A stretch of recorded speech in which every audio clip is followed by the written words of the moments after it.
What is up, YouTube, and welcome into another video.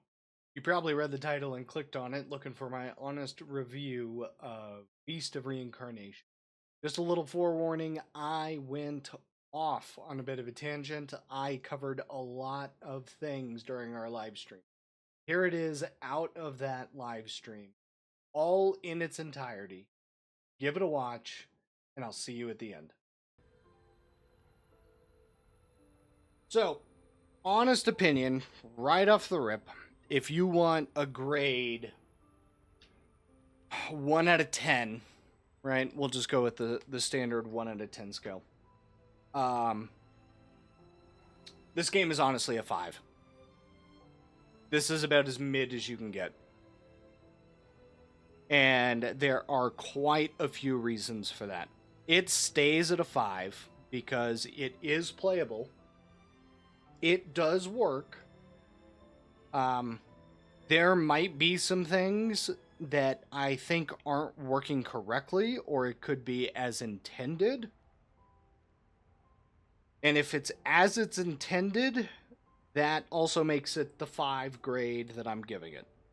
If it's because it's broken, the game could go up to about a 5.5 if the stuff that I think is possibly broken are fixed. So, let's get into why this is about as mid as you can get. So, I would imagine, just based off that last cutscene, right? We just ended Chapter 1. We're 6 hours into this game because I did absolutely everything in the first act. I collected everything. I found everything. I went everywhere. I tried all the stuff. I tried all the things. You know, and it still took us 6 hours. So again, after 6 hours, I again, and the ending of the first chapter, I have a pretty good idea of where this is going, because I've been calling stuff consistently this entire time. Now, it is, and let's be completely honest, it takes the mechanics from FromSoft games. Now, that's not a terrible thing. FromSoft makes fantastic games. Their influence has infiltrated the video game market exponentially, right? In terms of, like, bonfires. Now, granted, yes, I know bonfires weren't exactly a FromSoft thing. They've had them in video games for forever. When you couldn't just save on the go, you had to hit a point, like Resident Evil and all that kind of stuff. The older games, right? You had the typewriters, you had all that kind of stuff. The problem is, though, is they're called campsites and you light a fire. I don't know how much more you can get to a bonfire from Dark Souls than just renaming it a campsite. Now, what they've also done is they've taken the mechanic from Elden Ring, right, at the sites of grace, and you can see the trails of grace leading you to the objective or your next major point. So that's completely taken from FromSoft, right? With this game, we also have the heavy influence of Sekiro, with the parry mechanic being your primary source of interaction with the enemy, right? You can perfect dodge, and I'm going to get into that. You can also just block, right? But the main mechanic that you use to interact with the enemies is the parry, which allows you to build the parry meter or the stun meter, right? So that you can then gain the ability to do the extra damage, or you can get them into lethal finish range. Completely from Sekiro, right? Because Sekiro made it popular, right? And it was huge when it did come out. So that is exceptionally present here. We also have a lot of, just standard Japanese mecha future influences with, let's be honest, this is a mobile RV. This is exactly what this is, right? you have your driver's seat, you have your captain's chair. It's reversed because it's, they drive on the other side of the road. Your kitchen, your beds, your shower.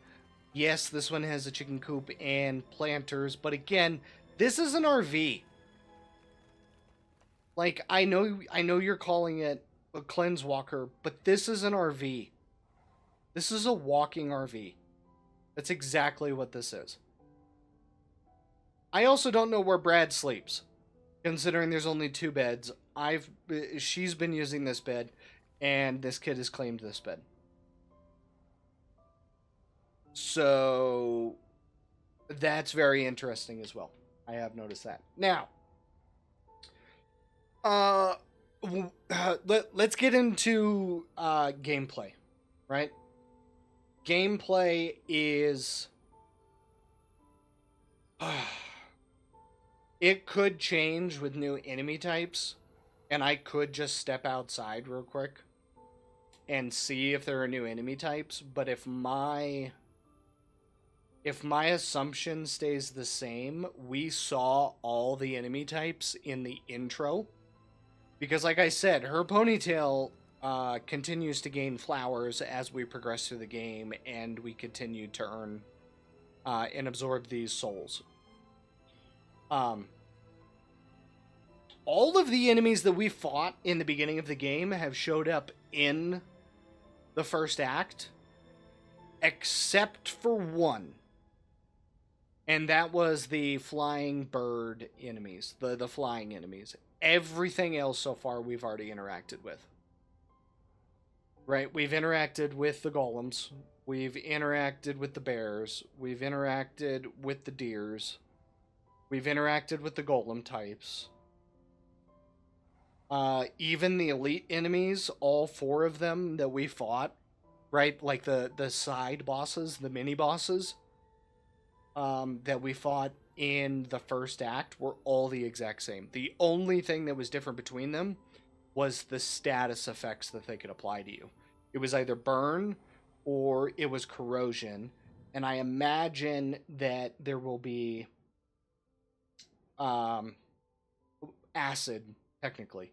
And I imagine there will be a lightning status and a poison status, right? Because in the beginning of the game, poison was being applied by some of the flying enemies, and lightning was applied to just some of the projectiles. So far for 6 hours, variety has been the same, and combat has been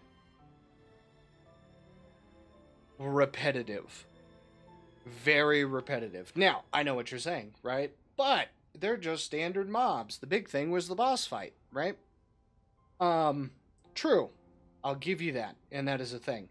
But also at the exact same time, having just 3 different regular mob types is not really a good thing. Sekiro has quite a bit more.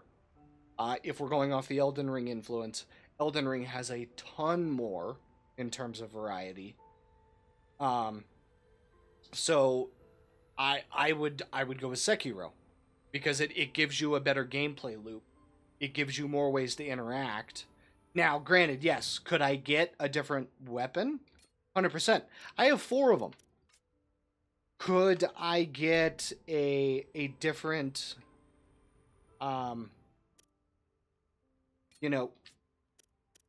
weapon for my ranged? Possibly, but I don't know where else we're gonna go with it. We're legitimately still just ending up with the little semi-auto fast-fire crossbow, the actual bow. I imagine then maybe the next bow is possibly a full-strength crossbow, which, does super high damage, but is super low firing rate. And then maybe, I doubt it, a gun? Maybe, but possibly not, considering we're still in the future. The melee weapon could change, but out of all 4 of the melee weapons I have, none of my moveset has changed. The only thing that's changing on the moveset are the abilities, but even then, it's I couldn't tell you like the main difference. All of the weapons feel the exact same. Between these four, they all have the same damage. They all have the same moveset. Like I was saying, the only thing that's different are the effects on them, right? But the problem is, I can't feel a difference between using any of these. This was the newest sword we got towards the end of the chapter, but it I can't tell if it's better, if it's not. They all feel the exact same, right? The only difference that I can honestly tell and feel the difference is between the bow and the little semi-auto crossbow. Because the bow has higher damage, but it's a faster draw. The semi-auto crossbow is much fire fastering. You can unload like 13 of these bolts as fast as you can pull the trigger, really, and it feels good. The problem that we have with the bow is that as you draw it and you let it go, if you continue to hold the trigger, you do not redraw your bow, right? Like there is a moment to where you can pull the trigger, draw the bow, let it go, and if you go back to draw too fast, it doesn't do anything, and you don't redraw your bow. So then you have to let it go forward, and then you have to draw it again. That I have noticed across several different things. Now, that is also in the melee combat, and that is what is supposed to be selling this game, really. The melee combat, I feel is for what they're trying to do. Sekiro does it 1,000 times better, and the gameplay loop and the parry is also better in Elden Ring, which is where this game is taking its inspiration from. The amount of variety for attacks is so low, and unfortunately, it's not a good parry system. It's not. The attacks are so, they aren't telegraphed well enough between a couple different ones that certain enemies have, that it looks like they're doing a certain attack when they're actually doing the other version that has a longer combo. With that, they are so fast, it's not a reactionary press. It is legitimately a preemptive press. And what do I mean by preemptive press? You are basically running on prediction mode the entire time. Like, it's not you're not reacting, you're predicting. And if you're predicting wrong, then all you're doing is guarding, and then you're leaving yourself open to damage. And the attacks are so fast that it has to be like a constant predictive mode, to where that the reaction time to them is unbelievably terrible. A great example to this. Great example. So there's two enemy types that have like a 3 to 4 swing combo. One of them is like the big elites, and the guys with like the animal skin covers, right? The golems. They have very fast, constant string of attacks, but they are so goddamn unbelievably fast that if you are not predicting the first hit and then preemptively holding down the guard button to where it could be the follow-up or it could not be the follow-up, you're going to get hit, and then you're just going to fall into the string of attacks, and you're fucking toast. Like, it does not feel good in the regard of what's the word that I want to use? It doesn't feel fair, I guess is the way I can describe it, right? Like, Sekiro and Elden Ring have a system that's built to where it rewards good gameplay on your end. rewards reactionary gameplay, and it rewards skill in the sense of you're learning, right?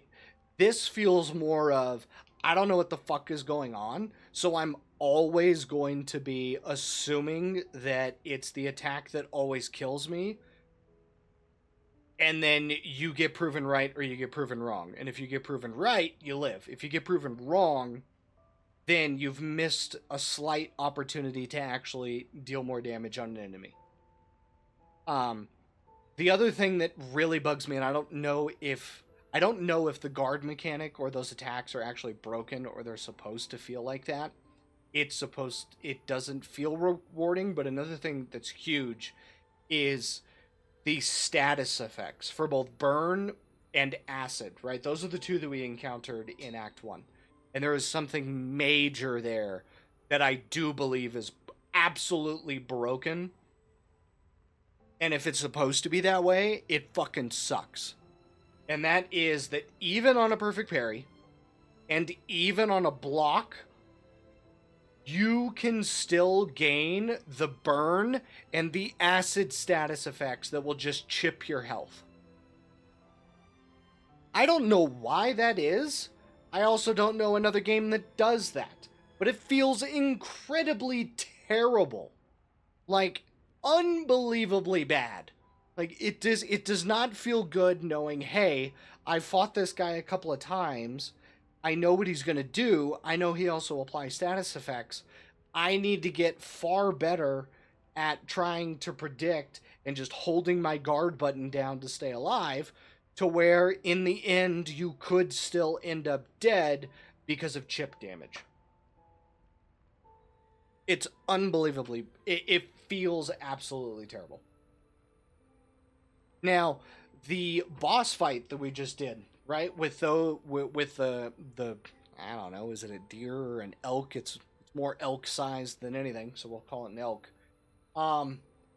Its swinging attacks, yes, kind of fast, but able to be reacted to. They weren't so fast, it was on the prediction side, right? And even then, on a first try, right, going into phase 2, you know, I thought he was going to add more swings to it, right? He didn't. It stayed the exact same. So again, it's kind of that consistency thing. Technically, he did add in a new attack that we actually had to jump up and like damage him to get him to go out of it. We don't actually know what it did because he never succeeded in getting it off. But at the same time, even between phase 1 and phase 2, I mean, they were pretty much the same fight as well. So,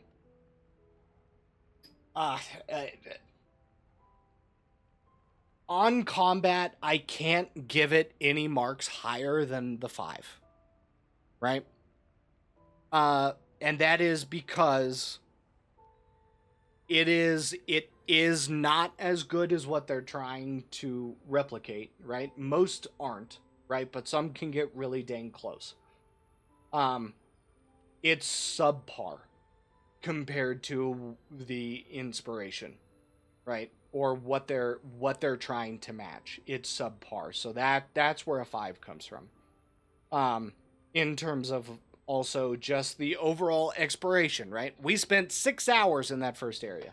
Okay? Exploration was all... exploration was... Let's just say it's not bad, but it's not great. Right? Like those two Undercity areas that we found, we didn't need to go there.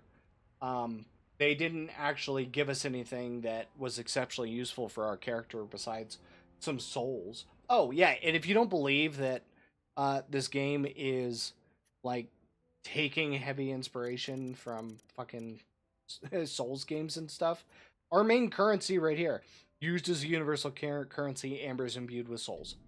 Okay, we're collecting souls. The only thing is that if you die, you don't drop anything and you don't drop your souls, right?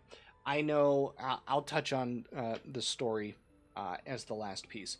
But Uh, Exploration wise, it's not terrible. I've played worse. I've played games with this style of here's the area, your objective is in the area, complete the stuff in the area first, and then fight the boss to move on. Right? We've seen it. I've seen it. It's been done. Right? Borderlands does this. Rage. I don't know if you guys remember that. Did this. Um, Certain Far Cries, right, did this, but theirs was more like you needed to stay in the area and then finish it because that would open a path, right? But you could still traverse between the other areas. So, Stellar Blade, I think, also does this. So, many games do this. This one just, again, felt quite. I did not feel as interested in the area as I should be. And I think I know a reason for that. But, yeah, it didn't feel rewarding to find the stuff that we found, right? Those little undercity areas that I would call the dungeons of the area, is they could not have been in the game, and I couldn't tell you. I don't think the game would have changed at all, 100%. The the mini bosses that we found, again, unfortunately, they were all the same. The only thing was status effects changed. So I would have liked to see more variety. And that's all I would say there, right? Like, I would at least change it up between the enemy types that are present, right? That having mini bosses in the areas is good. I feel it adds a challenge. It's just when some of these mechanics feel completely unfair and unrewarding, then, you know, you kind of hate doing them. Especially if it's the same guy that you feel is kind of cheatsy. So, and I'm going to have to give it a 5 there, right? It's playable. It's not bad. I'll give them this. The environments look great, right? The environments look great. Like, this looks good in here. It looks good. So it's not a complete and total broken mess. It doesn't have, you know, terrible graphics to where it feels like you're playing something you don't enjoy, but you also have to look at something that is also unappealing to the eye. So a 5 there. Now, could this completely change in this next area? 100%. 100%. That could have just been here's kind of something, but then that doesn't make any sense. It's like, why would you give someone the opportunity to spend 6 hours in an area to collect and do all of the stuff that you have put there, to then add entirely new mechanics throughout the entire game, right? And I can be honest, for myself, I cannot stand that, to where, like, I gained some new mechanic that I've spent most of the game never using and now have to, like, try to completely remember. Like, give me everything I want at the beginning and let me go, right? Let me go. Just tell me how to do everything you're going to need from me for the rest of the game. Let me go. Let the only thing that happens and changes, like my attacks get stronger, I can add and string some attacks together. Or, like, I gain, like, some extra finishers, but not, like, entire new mechanics that I have to worry about or look for or, like, participate in, right? I don't know if this does it. We've only done chapter 1. I hope that's not the case. So now we move on into the biggest downfall that I have with this game, that I think also drags down and everything else, because if this was because if what I'm about to talk about was really good and amazing, it would make up for everything else. It would 100%. Oh, and that's the goddamn story. Holy fucking shit. I played the first 4 hours in the original Japanese voice acting, because I do watch anime. I do like you know, the original voice acting, and then I do also like to compare it to the sub, right? Because that's basically what we're doing. We're watching a fucking dubbed, is where we're at. Um, and oh my god, these everyone in this RV, besides the dog, right? Because best boys, they're always good boys, is so in. Actually, no, everyone I have interacted with so far, everyone in this game is so incredibly hollow, uninteresting, and without any kind of reaction whatso fucking ever. Like, I get it, right? If that's what you're trying to go for the main character, right? Because she's been treated as an outcast. She's been branded as some kind of like devil because she's blight, infected, right? I still don't know what the hell the collar does around her neck, right? But leaving her has kind of this like broken, like humanless, like she has no humanity because she's never known humanity kind of thing, right? Makes total sense. I get it as a character concept. I get it for a main character, and then you want that main character to grow. You want them to try to experience humanity. You want them to gain their humanity, right? You want them at the end to be able to be full of actual life, right? And I imagine that's kind of like what's going on with her hair, right? All these flowers, she's filling up with life, right? With her interactions with folks and like her experiences and her travels, I would imagine. But at the same time, if you're going to do that, everyone else in the game has to have some kind of character to them. Right? The hologram girl that we interact with that no one else can see, right? I'm not sure if that's actually like another spirit that actually ended up binding itself to the collar that's around her neck, much like there are human spirits inside the golems, or there's apparently human spirits inside the RVs, right? I don't know if that's exactly what's going on with that, and that's why she can see the fucking kid. And maybe it was like, I don't know, fucking they put the collar on her, they bound a human child soul to it, so she didn't turn out fucking like a monster or something. I don't know. But interacting with her is just like watching the main character. They just are hollow and uninteresting in interacting with each other. Like there is nothing to gain from it, and pretty much it is ruining everything about this. This girl, I can't even remember her name. The fuck is her name? Kagura, right? Because she just woke up, right? She's the chef in the RV, making lunches before we all go out and play in the sand and splash around in the river at the lake or something like that. She is also so unbelievably hollow. She has no emotions, right? I don't understand it, right? Even in the scenes where they were flashbacks, she's interacting the exact same way as she is now.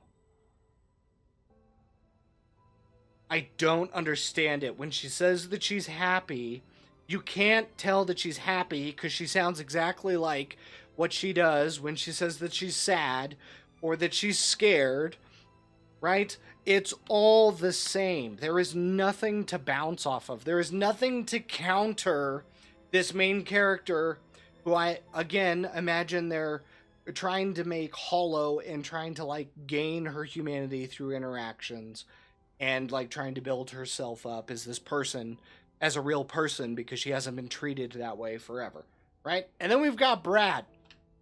First off, I can't fucking stand the fact that his name is Brad, because fucking he is also just a hollow piece of shit, right? And mostly a piece of shit in regard to you can't tell anything that's going on with him. He sounds the exact same way, right? Like his concern sounds the same as his gratefulness. His gratefulness sounds the same as his worried. His worried sounds the same as his shocked.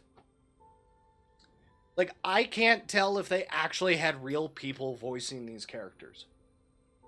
I honestly can't, and that is in both the Japanese version for the language and the English version. I can't tell. And that makes me so unenthused to actually engage with this game at all.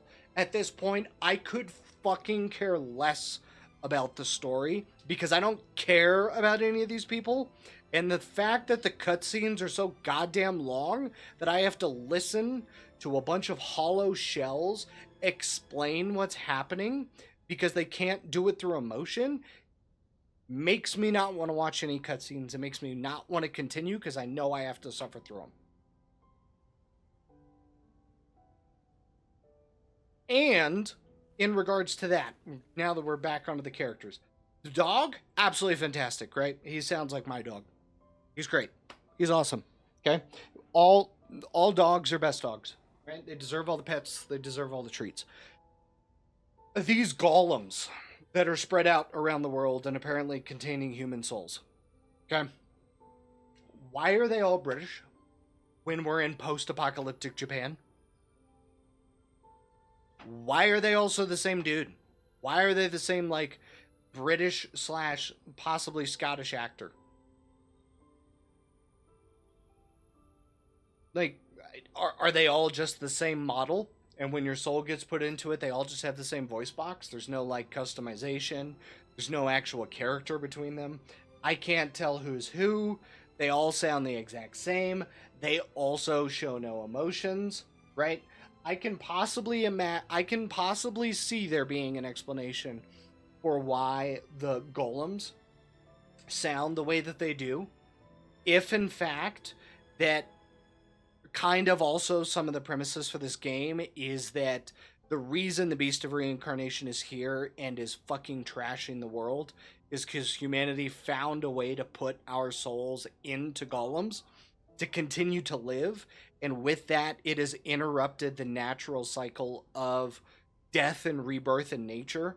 So nature had to correct and created this blight and this plague that is then destroying humanity, destroying the golems, and basically destroying everybody to do like a reset so that reincarnation can continue back on the path to where it was, because the moral of the story is no one should be allowed to live forever.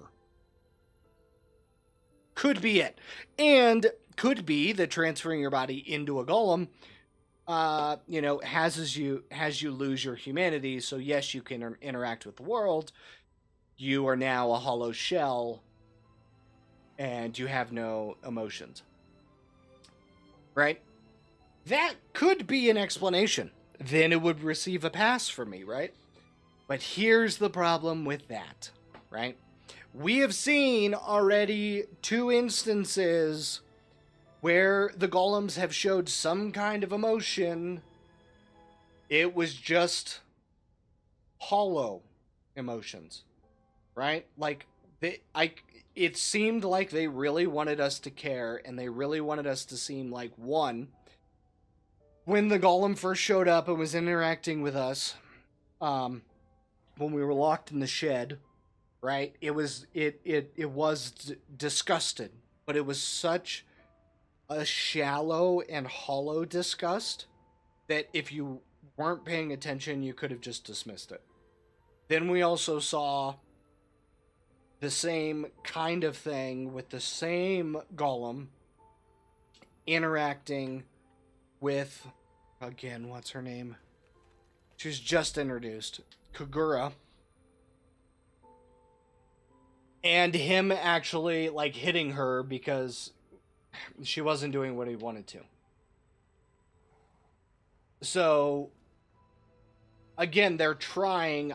I don't know why, and I don't know how much they paid the voice actors. I don't even know if the voice actors are real, or if they didn't just program it, or if they didn't just use the AI. But it is so unbelievably dull that I honestly cannot give it more than a 5 because it is trying to tell a story. It's just doing it very poorly. It's not like there's nothing there, right? Okay? I have played far worse.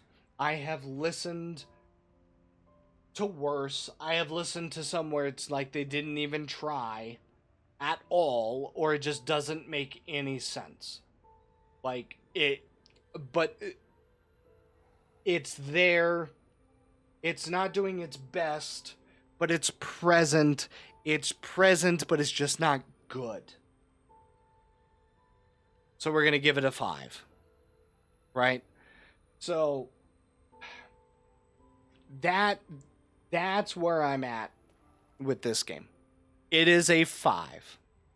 Who would I recommend this game for? Is the question, right?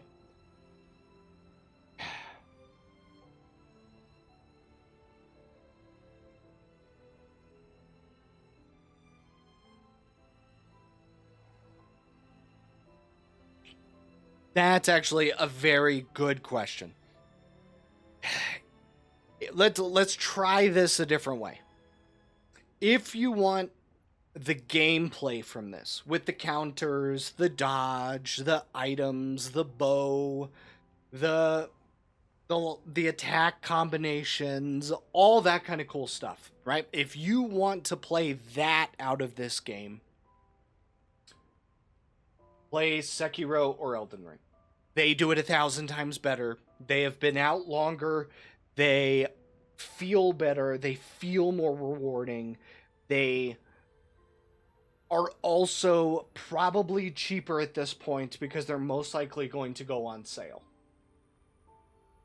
That's where I would be with combat from this game, okay?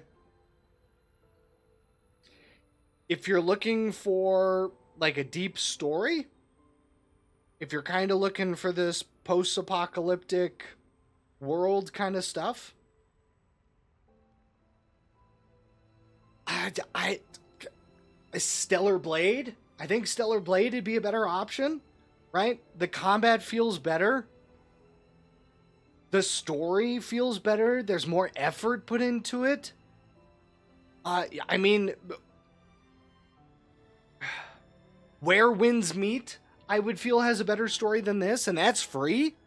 And you still kind of get a little bit of this gameplay kind of loop. I would go with those. Crimson Desert, I would actually say, would be a better option. Right? It's not exactly the same gameplay, but it kind of gives you that medieval kind of almost futuristic type feel, yet it's a little bit steampunk.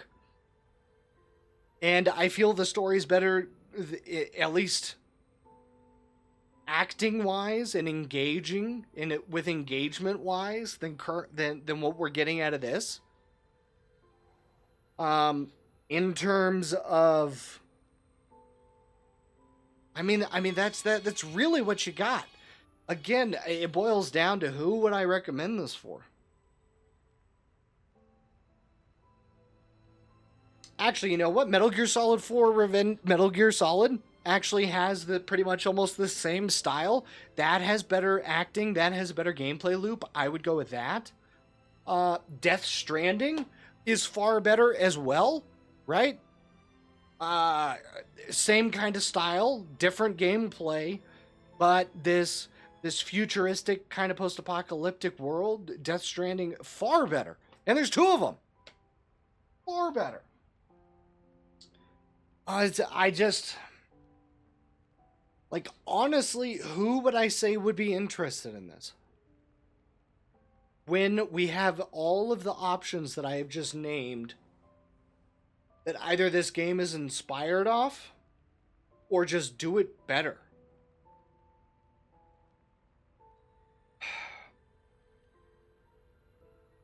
Maybe, okay, if you have played all of those other games, you enjoyed those other games, and you would like a new combat system to tackle, and this game was on sale for like $40, I would buy this. I would say then it's okay to get. And $40 is the max that I would ever actually advise someone to pay for this. Like $40 seems like you're getting $40 worth, right? Currently where this is. That's exactly where I would put it. If you've beaten all the other games that I've described, if you've beaten all the games that this game is based off, and it's on sale, it's only $40, then I would pick it up.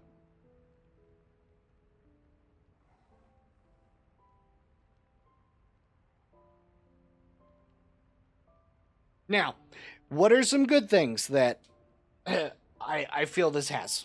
One, it looks good. Okay, I went through all the cons. I gave all the cons that gave it the final score of 5 out of 10.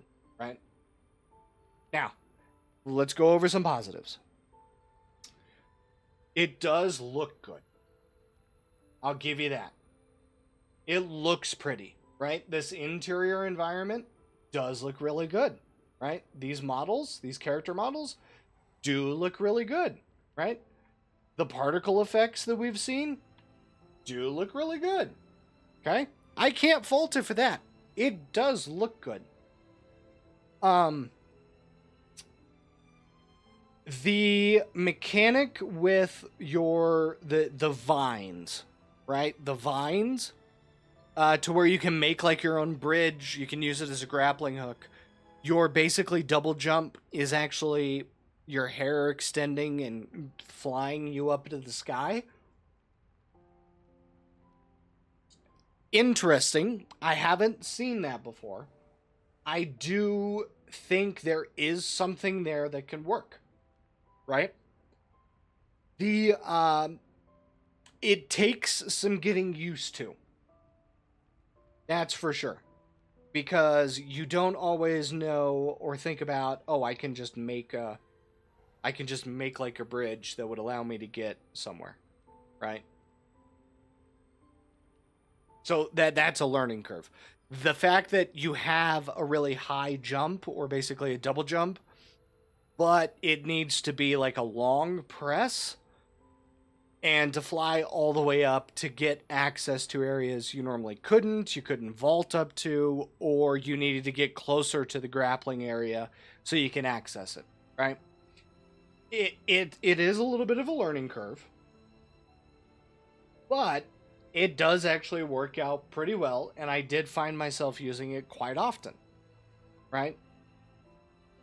That does also remind me another point that brings me back into combat, because you do need to use your high jump in order to use basically what you would consider a heavy attack. There is no standard like heavy attack in this game. It is light combo, light combo, light combo, light combo, and then you press X that triggers a separate combo that you can then combo with the other combo. The only heavy attack in the game is by using that high jump and then doing a fall attack. Okay? I don't know why there's no heavy attack in this game. It feels like adding a heavy attack that could interrupt enemies would be useful and actually improve this game tremendously. Back to movement. So yes, I do think there's something there. It's interesting. Once you get the hang of it, it feels good. It feels polished. It feels like they knew what they were going for, right? Can't go wrong there. The interaction with Ku. Okay? Our bestest boy, right? The boy.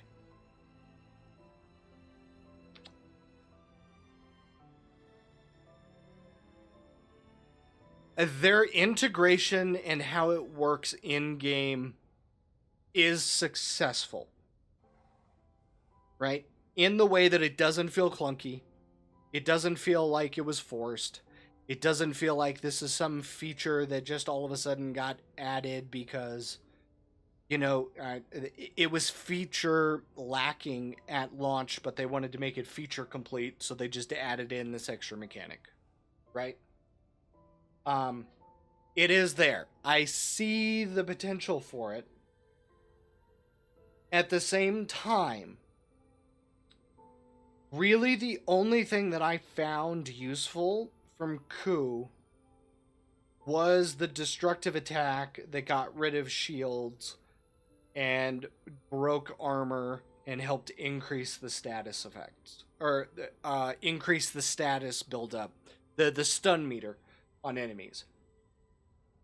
That's really the biggest thing that he has. And again, that's because, one, you have to build your independent status meter with the parries, which the mechanic feels cheatsy. It doesn't feel rewarding. It's all completely predictive. So a better way to also add to that meter is to use Ku. And to get rid of shields from the enemies. For whatever reason, Ku is the only one with his destructive attack that can get rid of enemy shields. I don't know why I, as the player, can't as well, and I feel like that's because we don't have a heavy attack that allows us to break shields, and then we can use Ku to do something else because now I have it handled, right?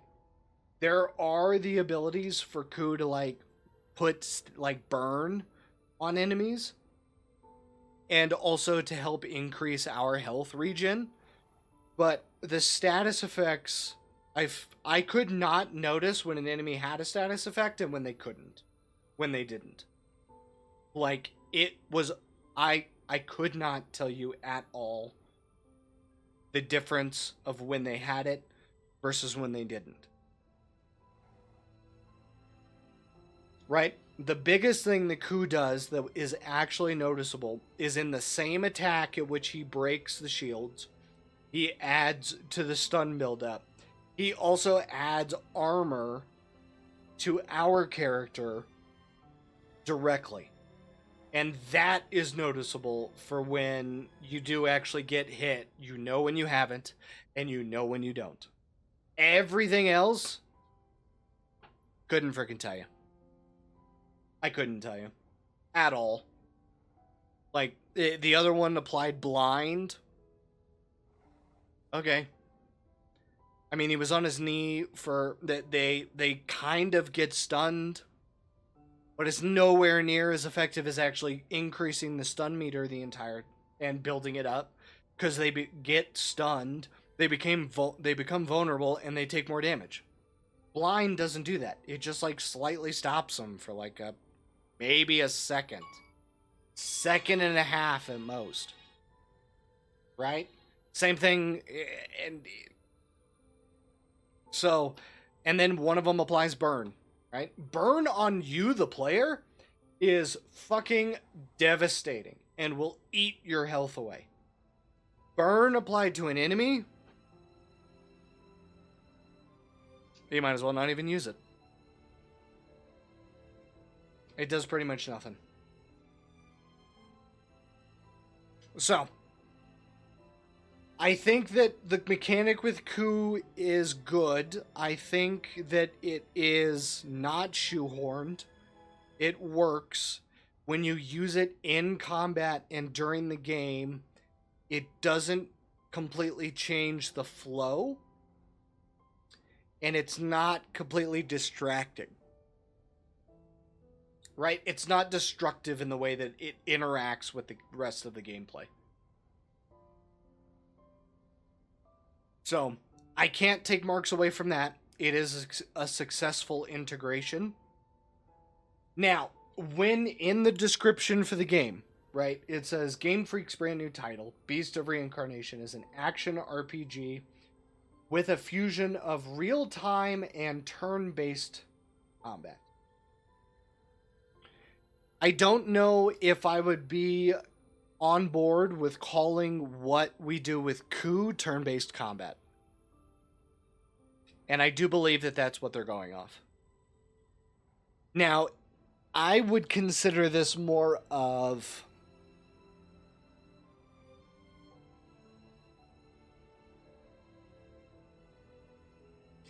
if anyone remembers Ghost Recon Future Soldier, where you, the player, were actually playing the game, but then at the same time, you could also give orders to the rest of your squad, right? Like, hey, go stack up on this building.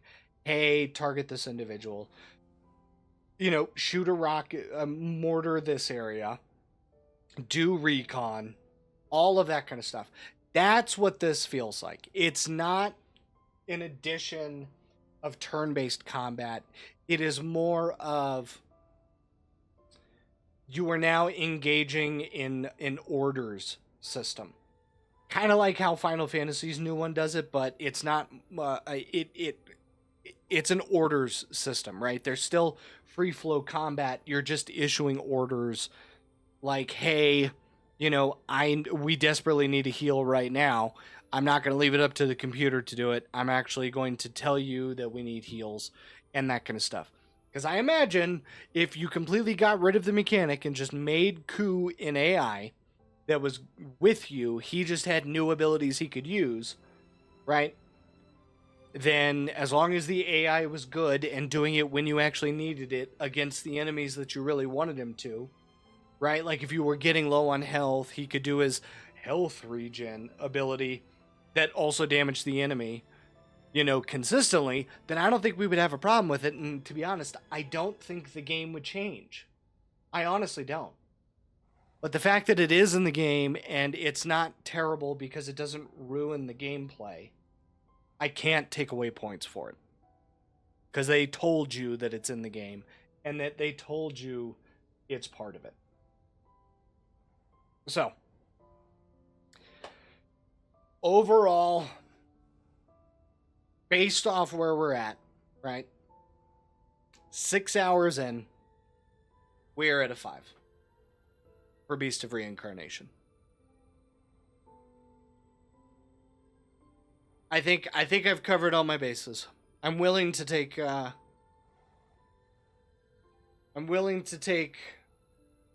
to the bank based off where we're at. 100%. Now, you could think I'm completely out of line. You could think I'm completely wrong. You could think I have no fucking idea what I'm talking about. But, you know, that's my opinion. We're at a 5 out of 10 for Beast of Reincarnation. Thanks for sticking around for the whole video. If you made it this far, I appreciate it. As always, let me know in the comments what you think. Was I right? Was I, you know, off base? Was I completely out of my mind during my rant? There's something I'm not understanding.